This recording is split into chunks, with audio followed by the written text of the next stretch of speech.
నేనే క్రిటిసైజ్ చేసుకుంటాను ఎక్కువ. సో దానివల్ల డెఫినెట్లీ చాలా హెల్ప్ అవుతుంది సినిమా అవుట్పుట్ రావడానికి, మంచి అవుట్పుట్ రావడానికి. అండ్ ఇందాక మీ టీం మొత్తం ఉంటే అమ్మాయిలు చాలా ఎక్కువ మంది కనిపించారు. యా యూజువల్లీ ఒకళ్ళో ఇద్దరు అసలు, లేకపోతే అసలు కనిపించరు కూడా. ఏంటిది సింబాలిజమా లేకపోతే వాట్ ఈస్ దిస్ ఐడియా? లేదు, ఐ బిలీవ్ అంటే ఇప్పుడు ఉమెన్ వస్తున్నారు ప్రతి ఫీల్డ్లోకి. అంటే cinematographer Mridul Sen, so she's a women. అంటే మా శుభం కూడా తనే చేసింది. అండ్ చాలామంది ఉమెన్ క్రూ ఉన్నారు ఇందులో. అండ్ అంటే ఐ ఫీల్ రైట్ నౌ ఈ జనరేషన్లో బ్యాలెన్స్గా ఉంటే నాకు చాలా బాగుంటుంది, ముచ్చటగా అనిపిస్తుంది షూటింగ్ సెట్ కానీ ఇదంతా. Like right now like everything, అంటే మా సినిమా ఈజ్ ఆల్ అబౌట్ ఉమెన్ కూడా కాబట్టి.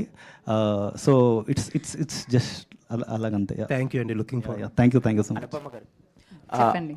మోస్ట్ డిఫికల్ట్ పార్ట్ ఏంటండి మీకు ఈ సినిమాకి సంబంధించి? As challenging part? పరదానే. అందరికీ ఎలా ఉంటుందో పరదా, అలాగే నేను కూడా కొంచెం కష్టపడ్డాను పరదాలో యాక్ట్ చేయడం. చెప్పినట్టు సినిమాలో 20 minutes 25 minutes ఎంతో లైక్ త్రూ అవుట్ ఉంటుంది, ఆన్ అండ్ ఆఫ్ ఉంటుంది పరదా. అండ్ ఇక్కడ దాకే కనిపిస్తుంది అన్నీ మన బాడీ లాంగ్వేజ్లో, లేకపోతే వాయిస్ మాడ్యులేషన్లో, ఆల్ ఎమోషన్స్ కళ్ళతోనే కదా మామూలుగా మనం ఎక్స్ప్రెస్ చేసేది. కానీ ఈ సినిమాలో నాకు అది చాలా ఛాలెంజింగ్. అది నాకు మాత్రం కాదు, for the director, for the DOP, for every one.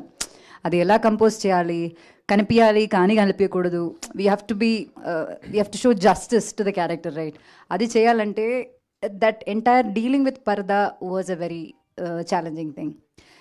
But script చాలా నచ్చిన స్క్రిప్ట్ కాబట్టి, and we know how much it is important for the script. అది చాలా ఎంజాయ్ చేసి మేము చేసేసాం. అనుపమ్ గారు, చెప్పండి. నేను వెంకట్ ఎన్టీవీ అండి. అంటే ఈ కాన్సెప్ట్ ఇది సతీ సగమనం లాగా కనిపిస్తుంది. అంటే ఒకప్పుడు భర్త చనిపోతే ఒక ఆచారం ప్రకారం ఆ భార్యను కూడా ఇలా చేయటము, అది అలా అదైతే ఆ టీజర్లో అలా నాకు అనిపించింది. ఆ కాన్సెప్ట్ ఏమన్నా అదే అని అనుకుంటున్నారా? లేదండి, అది ఇట్స్ ఎ వెరీ ఫిక్షనల్ ఊరు, ఫిక్షనల్ ప్లేస్. అసలు సినిమా చూస్తున్నప్పుడు ఇది ఎక్కడుందిరా అనిపిస్తుంది, ఎక్కడ లేదు ఇది. So it is a very fictional ఊరు, but it talks about many social norms అనమాట. అంటే చాలా చెప్తుంది ఈ సినిమా, మీకు చూస్తున్నప్పుడు చాలా రిలేట్ అవుతూ ఉంటారు, కానీ మొత్తం ఫిక్షనల్, ఏది దేనికి సంబంధించింది కాదు ఈ సినిమా. అంటే ఈ అమ్మాయి బాగా సఫర్ అవుతున్నట్టుగా అనిపిస్తుంది ఈ క్యారెక్టర్ మొత్తం చూస్తుంటే. సఫర్ మాత్రం కాదు, చాలా ఎంజాయ్ చేస్తుంది కూడా అమ్మాయి ఈ సినిమాలో. చేస్తుంది. యాక్చువల్లీ చెప్పాలంటే ఇప్పుడున్న పొజిషన్లో చూస్తుంటే అంటే దానికి రివర్స్లో ఉంది ఇప్పుడు కొంత. మీరు చూస్తుంటారు అంటే సెల్ఫీ దిగి అమ్మాయిలు కొంత మారిపోయారు జనరేషన్. అంటే ఇప్పుడున్న ఈ పొజిషన్ అమ్మాయిలు మాత్రం కాదు, అబ్బాయిలు కూడా ఇప్పుడు డిఫరెంటే కదా.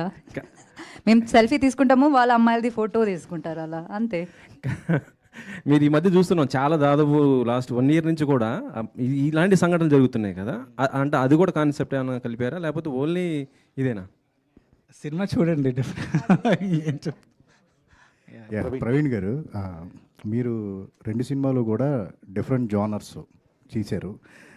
శుభం సినిమా విషయంలో మీరు చాలా ఎక్కువ ఎక్స్పెక్టేషన్స్ పెట్టుకున్నారు.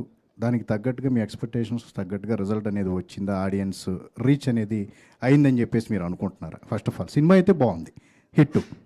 అది మీ ఎక్స్పెక్టేషన్స్ రీచ్ అయిందా ఆడియన్స్ విషయం? అయిందండి. అంటే ప్రస్తుతం ఉన్న సిచ్యువేషన్లో చాలా బెటర్గా అయినట్టు. అంటే ప్రస్తుతం అంటే కొత్త వాళ్ళతోనే it's a very very good thing.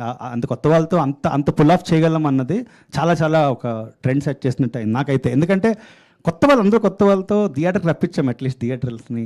That is a big thing అనిపించింది. అంటే మీరు సినిమాలు తీసే విధానం కూడా కమర్షియల్గా తీయటం ఇట్లా వెళ్ళిపోనే కాకుండా మీ జోనర్లోనే, అంటే మీ స్టైల్ ఆఫ్ దాంతోనే మీ సినిమాలు చేస్తున్నారు. ఇది కూడా ఒక ఛాలెంజింగ్. ఈ ఆర్టిస్టులను అనుపమ గారిని పెట్టుకుని కానీ వీళ్ళంతా పెట్టుకుని యూనిక్గా తీస్తూనే ఉన్నారు.